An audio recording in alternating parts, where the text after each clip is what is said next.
Assalamu alaikum. I am Dr. Qazi Mohammad Zakir Hossain, Associate Professor Surgery, Basundhara Ad-Din Medical College. I welcome you all in the following class. Today we shall discuss about important surgical topics, carcinoma esophagus.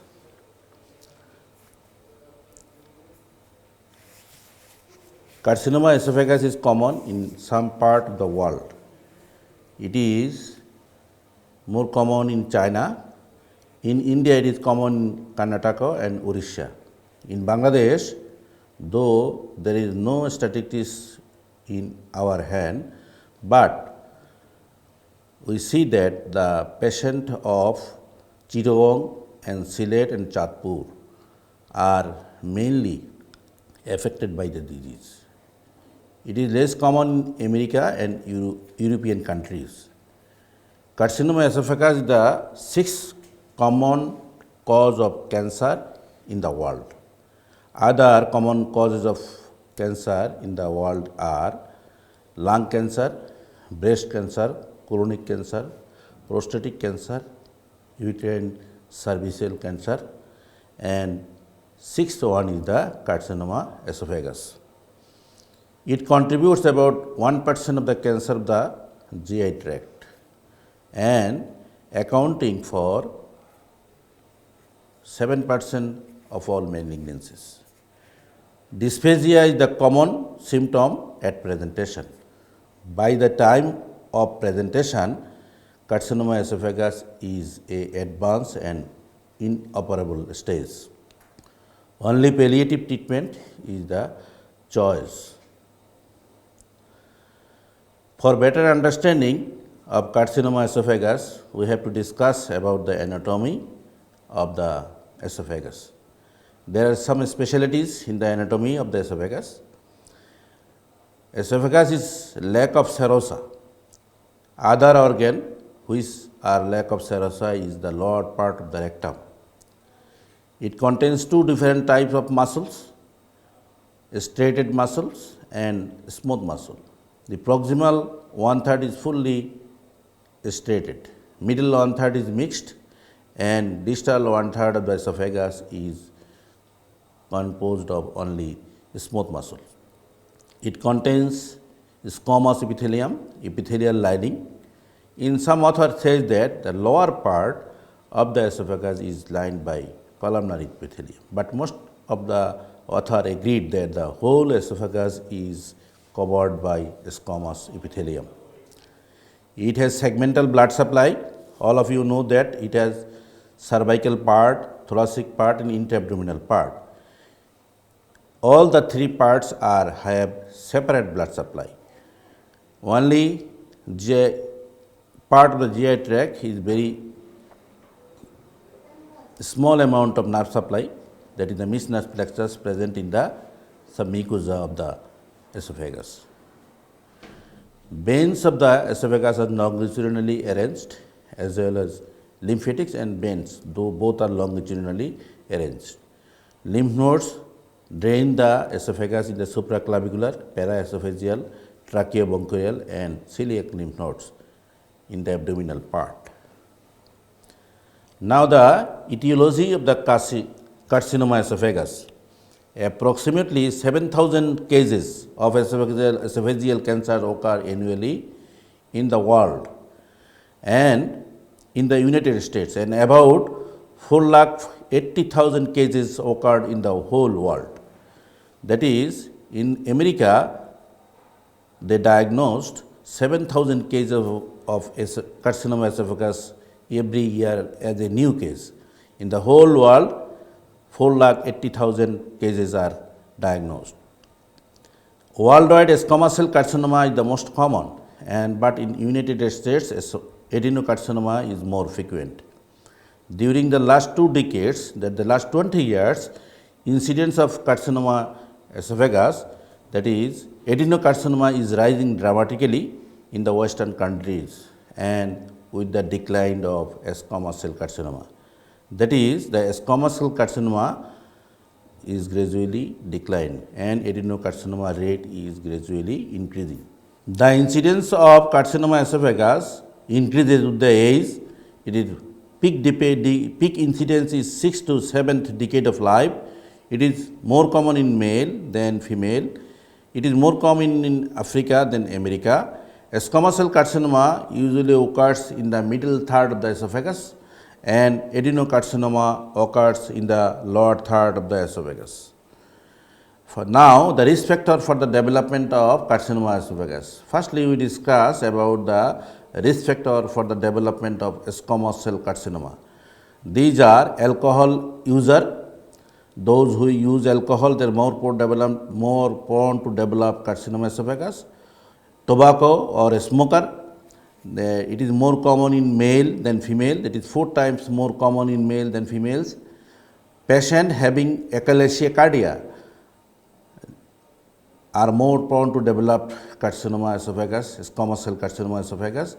Patient with human papilloma virus infection.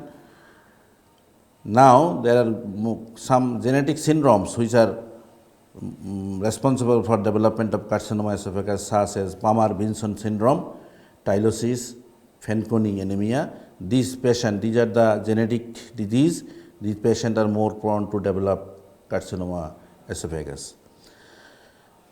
Patient with history of caustic injection such as Harpic injection. Though in our country, especially females in younger age group, for suicidal purpose they use it.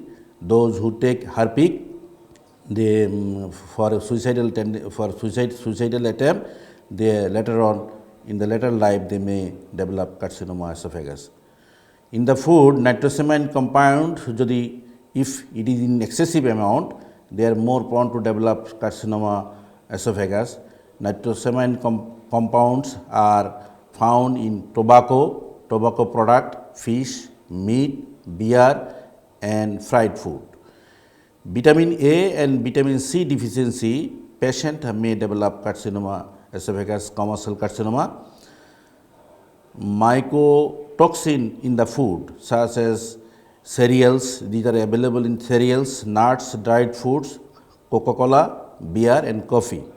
Those who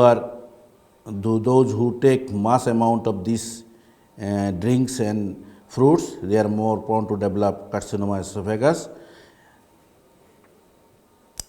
Risk factor for adenocarcinoma, for the development of adenocarcinoma are Barrett's esophagus. In squamous cell carcinoma, we see that achalasia cardia. Here in adenocarcinoma, it is the Barrett's esophagus. GERD, that is gastroesophageal reflux disease, hiatal hernia, Zollinger-Ellison syndrome, obesity, smoking, and again it is more common in male. Now, how carcinoma esophagus spreads? Carcinoma esophagus, like other carcinoma esophagus spreads directly through lymphatics and hematogenous spread. All of you know that esophagus is devoid of serosal layer which favors direct extension. The upper third, it aspirates through the muscle layer and get adherent to the main bronchus, trachea, left licorolaryngeal nerve and arch of the aorta and branches of the aorta, which may cause fatal hemorrhage. Bronchoesophageal fistula or tracheoesophageal fistula may develop, esophageal-aortic fistula may develop in the advanced cases. It may perforate and causes mediastinitis. It may get adherent with the pleura. Now, the lymphatic spread. It spreads by permeation and embolization. All of you know from your pathology knowledge what is permeation, what is embolization. I am not discussing that. It can cause satellite nodule in the esophagus away from the main tumor. Above, it spread into the neck and may spread into the supraclavicular lymph node. In the thorax, it spread into the paraesophageal, tracheobronchial lymph nodes and subdiaphragmatic lymph nodes in the celiac lymph nodes. Through the blood vessel, it may spread into the lung, liver, lung, brain and into the bones. Now we shall discuss about the clinical presentation of the carcinoma esophagus. The most common and most important presentation is dysphagia.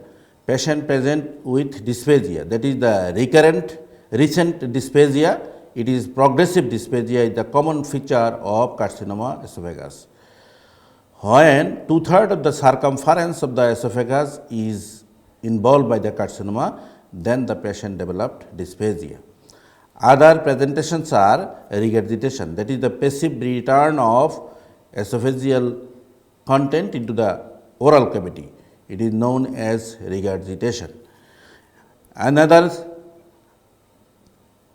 presentations are anorexia, loss of weight, cachexia, substernal pain, upper abdominal pain.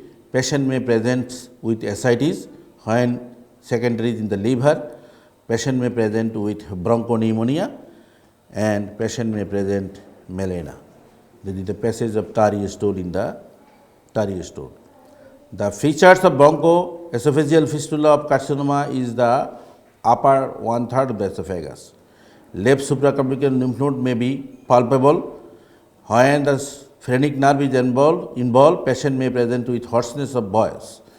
When the recurrent laryngeal nerve is involved, patient may present with hoarseness of voice. Patient may present with hiccup due to phrenic nerve involvement. Patient may present with back pain due to nodal spread into the paraesophageal or celiac group. Now come to the investigations for diagnosis. We shall take the history and we shall suggest some investigation for the diagnosis. Investigation includes barium swallow, esophagus. Typical finding is shouldering and irregular filling defect. Shouldering and irregular filling defect. Now then another one is endoscopy, that is the esophagoscopy, upper GI endoscopy or esophagoscopy and plus minus, or we may take biopsy from the lesion and we shall send it for histopathological examination. Biopsy will give us the histological type and confirmation of the diagnosis. This is more important in case of C. esophagus. Other investigation are assess chest to look the aspiration pneumonia or pneumonitis. Bronchoscopy can be done to exclude the growth in the upper third of the esophagus. If bronchoscopy, laryngoscopy to identify the vocal cord palsy. Esophageal ultrasonography and endoluminal esophageal ultrasonography can be done, and another one is important investigation before treatment is CT scan of the esophagus. It will delineate the local extent, nodal status, periesophageal, diaphragmatic, pericardial vascular infiltration, obliteration of the mediastinal fat, status of the tracheobronchial tree in case of upper third of the C. esophagus. Other investigation which is important, these are ultrasonography of the abdomen to see the intra-abdominal nodes and liver metastasis. These can be done. Another investigation, laparoscopy to see the peritoneal seedling, PET scan to see to stage the disease, video assisted thoracoscopic approach to stage the esophageal carcinoma. This is all about the investigation of the esophagus.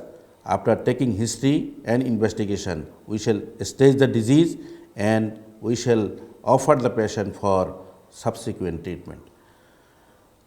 All of you know that in management of any malignant disease, it is a multidisciplinary team approach. It includes surgical resection, chemotherapy, radiotherapy. It can be done according to the stage of the disease. In the next class, we shall discuss about the treatment of the carcinoma esophagus according to the stage. Thank you all.